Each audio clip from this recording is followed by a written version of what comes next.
आज शनिबारको दिन चितवनमा लागिरहेको खेलकुद तथा बृहत् व्यापारिक महोत्सव हेर्न भनेर सबै भिडेका थिए।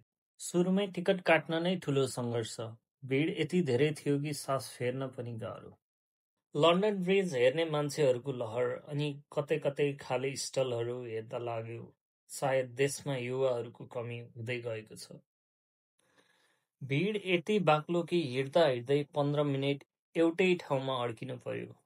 सायद आयोजकहरूले पनि यति भिड हुने अनुमान गर्नुभएको थिएन होला। खानेकुरा, कपडा, चस्मा, साबुनदेखि कारसम्म सबै स्टलहरूमा मान्छेको चहल पहल। खेलकुद महोत्सव भनिए पनि फुटबल, भलिबल, क्रिकेट जस्ता खेलहरू भने थिएनन्।